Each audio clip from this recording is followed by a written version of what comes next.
Hello everyone, today we are discussing on breathing and exchange of gases. ठीक है। Basically इस chapter के इंटरनली काफ़ी ज़्यादा मोस्ट इंपॉर्टेंट नीट में क्वेश्चन पूछे जाते हैं और जैसा कि आपको यहाँ स्क्रीन पे दिख रहा होगा काफ़ी मोस्ट इंपॉर्टेंट क्वेश्चन हम आपके लिए लेकर के आए हैं, बिल्कुल मॉक टेस्ट की तरह। ठीक है, तो आपको यहाँ पे इसको अटेंड करना है। ठीक है। बेसिकली आज के क्लास का रूल ये होगा कि हम जितने क्वेश्चंस को अटैम्प्ट करेंगे, लाइक 50 क्वेश्चन यहाँ पे है। ठीक है, तो 50 क्वेश्चन को हम यहाँ पे करने वाले हैं बिल्कुल ही कंसेप्चुअल वे में। ठीक है, लेकिन उसके पहले आपका आंसर कमेंट में आना चाहिए। ठीक है, जितने भी बच्चे इस वीडियो को देखें और शेयर करें, काफ़ी ज़्यादा मात्रा में इसको शेयर करें। काफ़ी मोस्ट इंपॉर्टेंट क्वेश्चन है और बहुत ही ज़्यादा समझिए कि नीट में इसी टाइप के क्वेश्चन आते हैं और हमेशा इसी टाइप का क्वेश्चन आएगा भी। ठीक है, सो बेसिकली स्टार्ट करते हैं हम अपने क्वेश्चन सीरीज़ को। ठीक है, फर्स्ट क्वेश्चन का आंसर आप फटाफट से दीजिए। क्या होगा आंसर? अगर जिसका आंसर 50 का 50 आंसर सही आएगा उसको कुछ इनाम भी मिलेगा। ठीक है, सो बेसिकली स्टार्ट करते हैं हम अपने क्वेश्चन नंबर फर्स्ट को।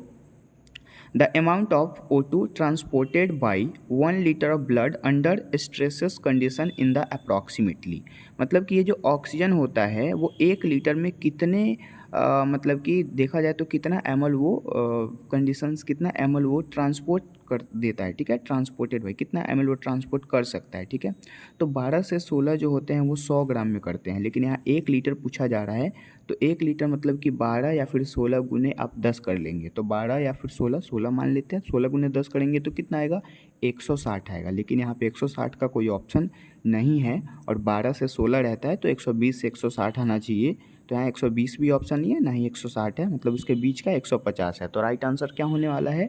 150, मतलब कि D is the right answer. ठीक है, सो फटाफट से आप सेकेंड नंबर क्वेश्चन का आंसर अब दीजिए। यहाँ पे सेकेंड नंबर क्वेश्चन कहा जा रहा है, under normal physiological condition in human beings every 100 ml of oxygenated blood can deliver. ठीक है, मतलब कि यहाँ पे नॉर्मली 100 ml ऑक्सीजनेटेड ब्लड में कितने ml ऑक्सीजन डिलीवर करेंगे वो। ठीक है, O2 के इंटरनली। ठीक है, तो वहाँ पे 5 ml वो O2 डिलीवर करेंगे। ठीक है, इतना आंसर सही होना चाहिए। जितने भी लोगों का ये आंसर सही है काफ़ी अच्छी बात है।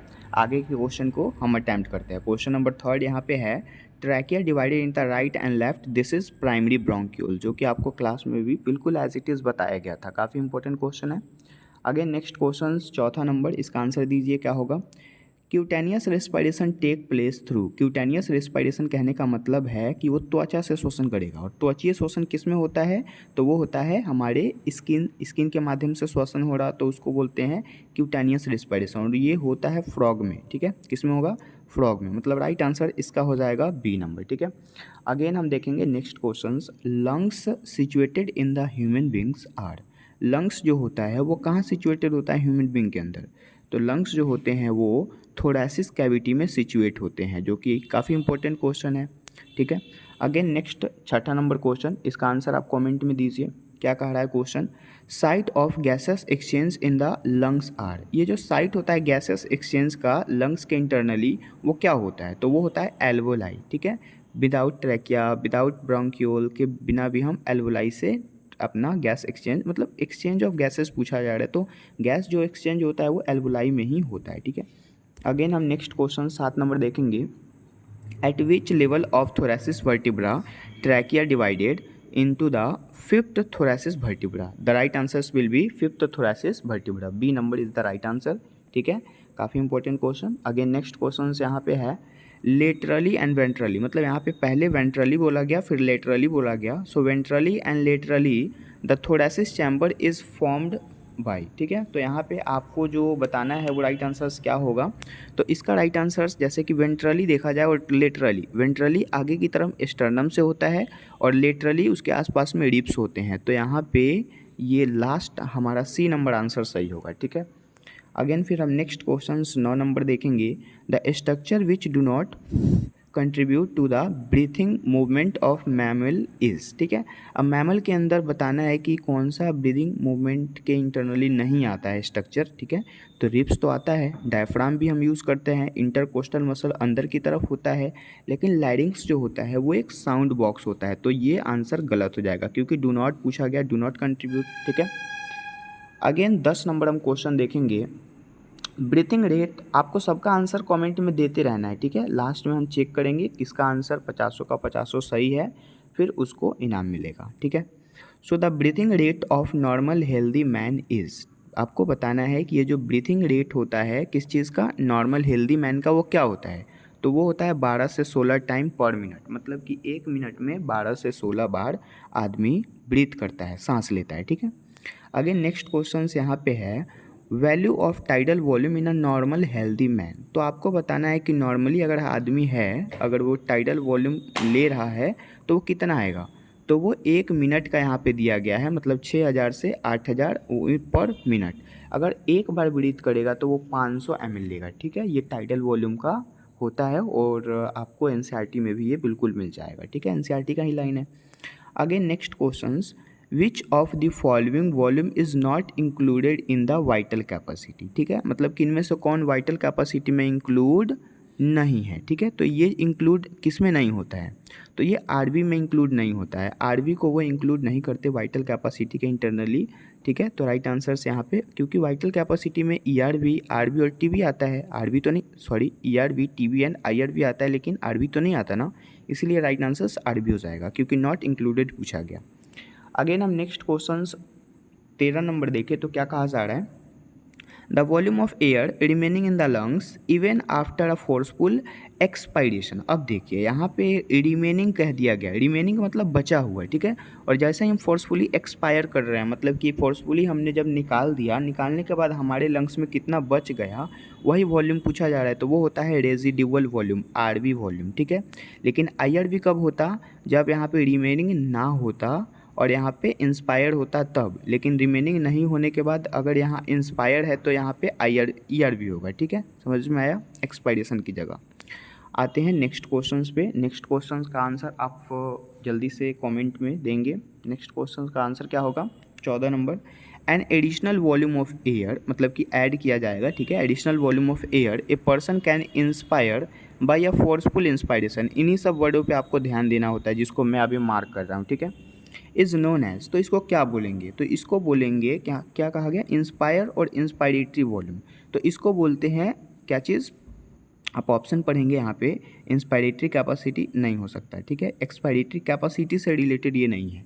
यहाँ पे ईआरवी हो जाएगा, ईआरवी इसलिए क्योंकि additional volume of air a person can inspire, वो इंस्पायर कर रहा है और फोर्सफुली इंस्पायरेशन के बाद, ठीक है। So this is the right answers, जो कि एनसीईआरटी का एज इट इज़ लाइन ही पूछ दिया गया है। अगेन नेक्स्ट क्वेश्चन यहाँ पे है, द हीमोग्लोबिन कंटेन पर 100 ml of blood of a normal healthy man of adult, the right answers will be 12 to 16 ग्राम। मतलब कि आपको 100 ml ब्लड के इंटरनली नॉर्मल हेल्दी मैन अगर वो ले रहा है सांस, तो कितनी बार लेगा, 12 से 16 बार। अभी हमने जस्ट इसी को डिस्कस किया था, बट दोबारा ये क्वेश्चन आ गया, ठीक है। अब आते हैं नेक्स्ट क्वेश्चन पे। जितने भी लोग क्वेश्चन कर रहे हैं काफ़ी ज़्यादा अच्छा बात है, क्योंकि क्वेश्चन करना काफ़ी इंपॉर्टेंट थिंग है, नीट एग्जाम के लिए तो काफ़ी इंपॉर्टेंट है, ठीक है। नेक्स्ट क्वेश्चन देखते हैं 16 number, the volume of air involve in the breathing, मतलब कि वैसा वॉल्यूम बताना है जो कि ब्रीदिंग में इन्वॉल्व होता है, मूवमेंट में, ब्रीदिंग मूवमेंट में इन्वॉल्व है। Can be estimated by using, किस चीज़ से वो इसको एस्टिमेट, जैसे मान लेते हैं कि अगर आपने 400 ml क्या लिया, ऑक्सीजन लिया, एक बार में आपने इंस्पायर किया तो 400 ml लिया, ठीक है। तो वो किस चीज़ से मापेंगे, तो उसके मापने का ईसीजी नहीं होता, स्फिग्मोमैनोमीटर नहीं, स्पायरोमीटर से माप सकते हैं, बैरोमीटर अलग चीज़ है। ये एक ऐसी मशीन है जो कि आपके वॉल्यूम को माप देती है और मापने के बाद आपको बता देगा कि आप कितना ऑक्सीजन लिए हैं या फिर कितना CO2 छोड़े हैं, ठीक है। अगेन नेक्स्ट क्वेश्चन है, CO2 bind to dash part of HP, HP के दो पार्ट होते हैं, HP का मतलब होता है हीमोग्लोबिन। अब हीमोग्लोबिन का दो पार्ट होता है, एक होता है हीम और दूसरा होता है ग्लोबिन, ठीक है। तो हीम और ग्लोबिन से रिलेटेड यहाँ पे नहीं पूछा गया है, यहाँ पे आपसे पूछा गया है कि HB हीमोग्लोबिन का कौन सा ऐसा पार्ट है जो CO2 से बाइंड होता है। अब CO2 से बाइंड होगा तो वो ग्लोबिन से बाइंड होगा, ना कि हीम से, तो हीम तो गलत हो गया।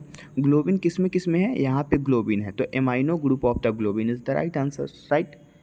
अब अगर O2 पूछा जाता तो O2 हीम से हम मैचिंग करते, ठीक है।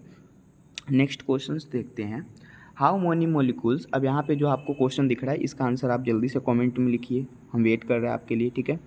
अब आते हैं क्वेश्चन को डिस्कस करते हैं, how many O2 molecule can bind with molecule of Hb the right answers will be. अब यहाँ पे मतलब कि हाउ मेनी O2 मॉलिक्यूल, मतलब ऑक्सीजन का कितना मॉलिक्यूल हीमोग्लोबिन के साथ बाइंड करता है। तो कितने मॉलिक्यूल बाइंड करते हैं, लगभग 5 मॉलिक्यूल ही बाइंड करते हैं, ठीक है, आपको पता। अगेन आते हैं नेक्स्ट क्वेश्चंस पे। नेक्स्ट क्वेश्चंस फिर क्या कहा जा रहा है, सॉलिबिलिटी ऑफ CO2 इज़, मतलब कि CO2 की सॉलिबिलिटी आपको बतानी है dash time higher than that of O2 से वो कितना टाइम ज़्यादा होता है। तो सॉलिबिलिटी CO2 की काफ़ी फास्ट होती है, काफ़ी ज़्यादा होती है, और वो होती है 20 से 25, जो कि NCERT का ही लाइन है, ठीक है। अगेन हम नेक्स्ट क्वेश्चंस 19 नंबर तो डिस्कस कर लिया हमने, 20 नंबर क्वेश्चन देखते हैं, ठीक है। आपको स्किप करके, स्किप मतलब कि रोक के वीडियो को यहीं पे रोक लीजिए और रोक के इसका आंसर दीजिए, उसके बाद वीडियो को फिर से स्टार्ट कीजिए और तब देखिए, ठीक है, क्योंकि आंसर देना काफ़ी इंपॉर्टेंट है। आपको ये तो पता लगेगा कि हाँ आपने बिना सॉल्व कराए हुए कितने आंसर सही किए, ठीक है। So this is the main thing. Again आते हैं next question, the partial pressure of CO2 is minimum in the, मतलब कि ये जो पार्शियल प्रेशर CO2 का होता है वो सबसे कम कहाँ होता है, मिनिमम कहाँ होता है, सबसे कम। और CO2 का पूछा गया, तो ये बताइए कि O2 जो होता है, O2 का मतलब कि जैसे एटमॉस्फेयर से हम डायरेक्ट ऑक्सीजन ले रहे हैं तो वहाँ पे ऑक्सीजन का ज़्यादा होगा और CO2 का सबसे कम होगा ना। तो यहाँ पे मिनिमम पूछा गया, मतलब कि सबसे मिनिमम एटमॉस्फेरिक एयर में होगा। इसके बाद हमारा फिर कहाँ पे होगा, तो एल्वोलाई में कम होगा, फिर ऑक्सीजनेटेड ब्लड में कम होगा, तब डीऑक्सीजनेटेड ब्लड में कम होगा, राइट। अगेन आते हैं next questions, which of the following conditions are found in the alveoli of the lungs, ठीक है, मतलब कि इनमें से कौन सा ऐसा कंडीशन है जो कि लंग्स के एल्वोलाई में पाया जाता है, ठीक है। अब उसके रिगार्डिंग आपको ऑप्शन के अकॉर्डिंग चूज़ करना पड़ेगा। तो एल्वोलाई के internally partial pressure of oxygen high होता ही है, सही बात है। लो POCO2 होगा ही, लो H2H+ कंसनट्रेशन होगा ही, लो टेम्परेचर अगर रहता तो वो भी सही होता, मतलब all of this is the right answers, ठीक है। यहाँ पे करेक्ट ऑप्शंस क्या होगा, सबका सब आंसर सही है। अगेन 22 नंबर क्वेश्चन है, which of the following volume of air can not be measure by spirometer. अब एक स्पाइडोमीटर जो हमने आपको पहले ही बताया था कि एक मशीन है और इसी मशीन के माध्यम से हम वॉल्यूम को माप पाते हैं कि हमने कितना ऑक्सीजन लिया है या फिर CO2 छोड़ा है, ठीक है। लेकिन अब हम जैसे IRV, ERV, TV, RV, tidal volume, total lung capacity, ये सब पढ़ते हैं ना, तो इसके इंटरनली एक RV होता है। RV मतलब रेजिडुअल वॉल्यूम, और रेजिडुअल वॉल्यूम को हम माप ही नहीं सकते स्पाइडोमीटर से। IRV को, ERV को और TV को माप सकते हैं, बाकी RV को नहीं माप सकते, इसीलिए आंसर यहाँ पे RV is the correct answer, ठीक है। बाकी AB में है RV, IRV और ERV, इसको तो मापते हैं ना, TB भी रहता तो इसको भी हम मापते, ठीक है।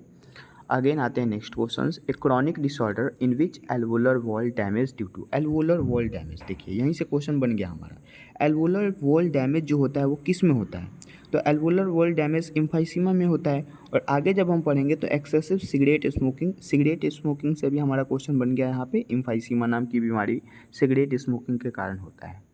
Again trachea divided right and left, trachea divided into right and left किस चीज़ में, right and left primary bronchi में, ठीक है। प्राइमरी ब्रोंकी से सेकेंडरी ब्रोंकी, तब टर्शियरी ब्रोंकी, और तब अंदर में ब्रोंक्यूल के पास जाता है, ब्रोंक्यूल्स के पास, ठीक है, और तब जाके एल्वोलाई में इंटर करता है। तो ऐसे करके कुछ फंक्शन होता है जो कि आपको बताया गया था। Again next and last question, उसके बाद फिर हम आगे मैचिंग के क्वेश्चन करेंगे, ठीक है। Which factor favour the binding of CO2 with Hb in the tissue. अब आपको बताना है कि जो CO2 है वो टिश्यू के इंटरनली उसका पार्शियल प्रेशर क्या होता है, ठीक है। तो CO2 का टिश्यू के इंटरनली मतलब टिश्यू कहाँ पे होगा, सबसे पहले एटमॉस्फेयर से जब अंदर जाएगा तो वो मिलेगा कहाँ पे, एल्वोलाई में। एल्वोलाई से ऑक्सीजनेटेड डीऑक्सीजनेटेड करके और वो टिश्यू में सबसे लास्ट वाले पार्ट में पहुँचेगा। तो सबसे लास्ट वाले पार्ट में जब जाएंगे तो लास्ट वाले पार्ट में ऑक्सीजन का पार्शियल प्रेशर बहुत कम होता है, ठीक है, और CO2 का पार्शियल प्रेशर काफ़ी ज़्यादा होता है, क्योंकि उसको निकलना होता है वहाँ से। क्योंकि अब मान लेते हैं टिश्यू के पास जब पहुँच जाएगा, तो टिश्यू के पास पहुँचने के बाद उसने ग्लूकोज को तोड़ा, और ग्लूकोज तोड़ने के बाद वहाँ CO2 बना। CO2 अब जैसे बन जाएगा तो वो तो निकलेगा ना, क्योंकि ऑक्सीजन तो ख़त्म हो चुका है। तो यहाँ पे राइट आंसर्स क्या होगा, हाई PCO2, बिल्कुल सही बात है, एंड लो PO2, बिल्कुल करेक्ट आंसर यहीं पे मिल गया हमें फर्स्ट नंबर। लो वाला तो गलत हो गया, लो यहाँ पे भी है, यहाँ हाई है, लेकिन ये भी सही आंसर है। दोनों का दोनों आंसर सेम ही है, मतलब एज अ प्रिंटिंग मिस्टेक, तो दोनों आंसर सही हो गया, ठीक है। आपके 25 में कितने आंसर सही हुए आप कैलकुलेट कर लीजिए। 25 क्वेश्चन और है, इसको भी डिस्कस कर लेते हैं। यहाँ 4 इंटू 6 कर लेंगे क्योंकि 4-4 नंबर के एक एक क्वेश्चन है। अब देखा जाए तो एक एक नंबर का ही है ना सब, तो समझिए कि 25 नंबर का ही टोटल नीचे है, ठीक है। सो क्वेश्चन नंबर यहाँ पे मैचिंग कहा जा रहा है, earthworm, aquatic arthropod, mammals and cockroach. अब देख सकते हैं आप, अब यहाँ पे मैचिंग करने का कुछ अलग ही तरीका है, ठीक है। जैसे कि अर्थवर्म जो होगा, अर्थवर्म को हम किस चीज़ से मिलाएंगे? अर्थवर्म जो होता है वो मॉइस्ट क्यूटिकल के माध्यम से अपना श्वसन करता है, तो राइट आंसर इसका 2 हो जाएगा। उसके बाद फिर एक्वेटिक आर्थ्रोपोड, एक्वेटिक आर्थ्रोपोड जो होते हैं वो गिल्स के माध्यम से भी श्वसन करते हैं, लेकिन कुछ ऐसे आर्थ्रोपोड होते हैं लाइक कॉकरोच हो गए, तो ये सब हमारा ट्रैकिया के माध्यम से करेगा, लेकिन हम जलीय इसको ले रहे हैं इसीलिए ये गिल्स हो जाएगा, मतलब कि सी इज़ द राइट आंसर, ठीक है। और यहाँ पे हो जाएगा बी, ठीक है। उसके बाद फिर हम मैमल्स देखें तो मैमल्स का यहाँ लंग्स हो जाएगा, मतलब कि डी। और कॉकरोच ट्रैकिया से करता है, तो राइट आंसर से यहाँ पे ए हो जाएगा, मतलब कि B C D A is the correct answer, ठीक। अगेन हम यहाँ पे देखें, नेक्स्ट हमारा यहाँ पे जो क्वेश्चन कहा जा रहा है, टीबी हो गया, आईआरवी हो गया, ईआरवी हो गया और आरवी हो गया। तो टाइडल वॉल्यूम का 500 ml अप्रॉक्सीमेट दिया है, लेकिन इस ऑप्शन के अकॉर्डिंग राइट आंसर से इसका डी हो जाएगा। क्या हो जाएगा? डी हो जाएगा। उसके बाद आईआरवी मतलब inspiratory reserve volume, inspiratory reserve volume का होता है 2500 से 3000, मतलब राइट आंसर से यहाँ पे ए हो जाएगा, ठीक है। अगेन ईआरवी का 1000 से 1100, मतलब कि 20 the correct answer. And RV जो होता है ना, रेजिड्यूअल वॉल्यूम होता है, और रेजिड्यूअल वॉल्यूम 1100 से 1200 होता है, जो कि रिमेनिंग बच जाता है हमारे लंग्स में ईआरवी करने के बाद, ठीक है। तो दोनों का दोनों आंसर आपका करेक्ट हुआ होगा आई थिंक, ठीक है। आगे बढ़ते हैं फिर next question 34 number, partial pressure of CO2 in the alveoli. अब देखिए, जब हमें पार्शियल प्रेशर CO2 का पूछा गया एल्वोलाई में, तो हमें अपने दिमाग में थिंकिंग करनी है कि एल्वोलाई है कहाँ। एल्वोलाई एक्चुअली देखा जाए तो एटमॉस्फेरिक प्रेशर के बाद होता है। तो एटमॉस्फेरिक प्रेशर कितना होता है? एटमॉस्फेरिक प्रेशर हमारा होता है कितना? 0.3 mmHg, ठीक है। लेकिन उसके बाद एल्वोलाई आया, तो एल्वोलाई कितना आ गया? 40 आता है, 40 mmHg। उसके बाद फिर हमारा CO2 जो कि 45 हो जाता है, और फिर ऑक्सीजन के साथ बाइंड करता है तो फिर से 40 हो जाता है, और जैसे ही वो अंदर में जाते हैं तो वो फिर से घट जाता है, ठीक है। तो राइट आंसर इसका सेम ही हो जाएगा, ए हो जाएगा, ठीक है, 40। उसके बाद partial pressure of O2 in the atmospheric air. अब ऑक्सीजन का पार्शियल प्रेशर 159 बिल्कुल मिल रहा है, सबसे ज़्यादा 159, सी हो जाएगा आंसर। उसके बाद फिर partial pressure of CO2 in the tissue मतलब सबसे लास्ट में चला गया। अब लास्ट में जब जाएगा, ठीक है, तो अब टिश्यू के अंदर वो बढ़ जाएगा ना, पार्शियल प्रेशर ऑफ CO2 अब टिश्यू का पार्शियल प्रेशर सबसे ज़्यादा होगा वहाँ पे, सबसे ज़्यादा इसलिए क्योंकि अब देखा जाए तो मतलब कि ऑक्सीजन का पार्शियल प्रेशर जो होता है वो 40 होता है टिश्यू के पास, और CO2 का 45 होता है, क्योंकि O2 जो है वो वहाँ पे तो ख़त्म हो चुका ना, इसलिए वहाँ पे कम होता है, लेकिन CO2 वहाँ पे बना है और उसको निकलना है, इसलिए वो ज़्यादा होता है, ठीक है। अब किसी भी चीज़ को इंटर करने के लिए या फिर बाहर जाने के लिए पार्शियल प्रेशर एक्स्ट्रा ज़रूरी है, ज़्यादा होना, ठीक है। तो राइट आंसर से यहाँ पे डी हो जाएगा। और बच गया हमारा last, partial pressure of O2 in the alveoli. अब एल्वोलाई के इंटरनली देखा जाए तो एटमॉस्फेरिक एयर के जस्ट बाद वाला, मतलब कि ये वाला, और इसके जस्ट बाद ये आता है, मतलब कि B is the correct answer, ठीक है। आपको बिल्कुल कॉमनली, अगर आपने बहुत ही अच्छे से पढ़ा है तो आपको पूरा इमेजिन हो रहा होगा यहाँ पे। अगेन हम फिर नेक्स्ट क्वेश्चंस यहाँ पे देखें, तो नेक्स्ट क्वेश्चंस फिर यहाँ पे क्या कहा जा रहा है, एफआरसी के इंटरनली हम किसको किसको मिलाते हैं? एफआरसी को छोड़िए, सबसे पहले हमको टीएलसी पता है, टोटल लंग कैपेसिटी, जो कि VC प्लस RV होता है, तो राइट आंसर से यहाँ पे ए हो जाएगा। अगेन आईसी का मतलब होता है ERV प्लस आईसी का मतलब ERV प्लस RV नहीं होता, यहाँ पर टाइडल वॉल्यूम प्लस RV होना चाहिए था, ठीक है। तो आईसी का मतलब इंस्पायरेटरी कैपेसिटी, और इंस्पायरेटरी मतलब IRP और TB, मतलब कि यहाँ D is the correct answer. फिर VC जो होता है वाइटल कैपेसिटी को हम किस चीज़ से मिलाएंगे? ए और डी तो पहले हो चुका, बी और सी बच गया, इन दोनों में ही कोई होगा। तो वाइटल कैपेसिटी कहने का मतलब है ERV plus TB plus IRV होता है, मतलब सी इज़ द करेक्ट आंसर। और एफआरसी में क्या हो जाएगा? बी जो बच गया हमारा, मतलब ERV प्लस RV, ठीक है, दोनों को मिला देंगे, ये बन जाता है एफआरसी। तो अब तक हमने 45 क्वेश्चन कर लिया है। आई होप ये सारे के सारे क्वेश्चन के आंसर आपके बहुत करेक्ट गए होंगे, ठीक है। अब नेक्स्ट हमारा लास्ट पैराग्राफ आता है, ठीक है, inflammation of bronchi. Inflammation of bronchi के अंदर जब इन्फ्लामेशन होगा तो उस बीमारी को कहते हैं see in the right answer, asthma नाम की बीमारी। उसके बाद एल्वोलर वॉल डैमेज, अभी हमने क्वेश्चन के फॉर्म में भी देखा था, इसका राइट आंसर बी हो जाएगा, सिगरेट स्मोकिंग वाला, ठीक है। लंग्स डैमेज किसमें होता है? ORD, ऑक्यूपेशनल रेस्पिरेटरी डिसऑर्डर में लंग्स टोटली डैमेज हो जाता है। और डायाफ्राम डोम शेप का तो होता ही है, ठीक है। तो करेक्ट आंसर, कितना इजी क्वेश्चन था। अगेन फिर ये मैचिंग देखे, पल्मोनरी रेस्पिरेशन। पल्मोनरी रेस्पिरेशन मतलब कि वो लंग्स से हो रहा है, लंग्स वाला तो कोई ऑप्शन है नहीं ना। तो पल्मोनरी रेस्पिरेशन का एग्जाम्पल क्या होता है, बर्ड्स, मैमल्स, तो बर्ड्स हो जाएगा यहाँ पे, ठीक है, जिसके अंदर लंग्स से श्वसन होगा। क्यूटेनियस रेस्पिरेशन फ्रॉग में होता है और वो स्किन के माध्यम से होता है, तो राइट आंसर से यहाँ पे सी हो जाएगा, फ्रॉग। उसके बाद वॉइस बॉक्स कहने का मतलब है लैरिंग्स को कहते हैं वॉइस बॉक्स या साउंड बॉक्स, तो इसका राइट आंसर से यहाँ डी हो जाएगा। और ब्रोंकियल रेस्पिरेशन किसके इंटरनली होता है, ब्रोंकियल रेस्पिरेशन गिल्स के से हो जाएगा, गिल्स से, मतलब कि मछलियों में जो श्वसन होता है फिश के इंटरनली, वो गिल्स हो गया। लास्ट क्वेश्चन 50 नंबर में, अब एक क्वेश्चन बच गया था, तो 50 नंबर क्वेश्चन क्या कहा जा रहा है, ये सारे के सारे क्वेश्चन के आंसर आपको कमेंट में देने थे। अगर आपने दिया है आपको इनाम मिलेगा, नहीं दिए हो तो फिर कोई फ़ायदा नहीं, ठीक है। बट कोई बात नहीं, वीडियो को अच्छे से देखिए, यहाँ से भी काफ़ी अच्छा फ़ायदा आपको हो रहा होगा। सो इसी का वैल्यू आपको बताना है। इसी बराबर क्या होता है, हमने अभी जस्ट क्वेश्चन के फॉर्म में आईसी का देखा था। आईसी में क्या था, टीवी प्लस आईआरवी, लेकिन यहाँ ईसी है तो टीवी प्लस ईआरवी कर लेंगे। अब टीवी प्लस ईआरवी देखेंगे, ये तो हो जाएगा हमारा आईसी, ठीक है। टीवी प्लस ईआरवी ये हो गया हमारा ईसी, और हमें ईसी ही ढूंढना है यहाँ पे। ईआरवी प्लस आरवी का मतलब क्या होता है, ये होता है एफआरसी, और नॉन ऑफ दिस तो हो ही नहीं सकता। तो राइट आंसर से यहाँ पे क्या हो जाएगा, EC, expiratory capacity. This is the correct answer. यहाँ पे राइट आंसर से हमारा क्या हो जाएगा, 2 हो जाएगा, ठीक है। अब बाकी फिर आगे यहाँ पे मेरा नाम है मोहित सर, ठीक है। तो जितने भी अभी तक हमने क्वेश्चन किए वो काफ़ी ज़्यादा इंपॉर्टेंट और कंसेप्चुअल थे, ठीक है। सारे के सारे क्वेश्चन काफ़ी ज़्यादा इंपॉर्टेंट थे, ठीक है। आई होप ये सारे के सारे क्वेश्चंस आपने बहुत अच्छे से कवर किए होंगे, ठीक है। जो भी जिसका भी आंसर काफ़ी करेक्ट होगा वो काफ़ी ज़्यादा मतलब बहुत ही अच्छा तैयारी है उनका, ठीक है। यहाँ पे भी हम मार्क कर देते हैं जो भी हमारे करेक्ट आंसर्स थे, ठीक है।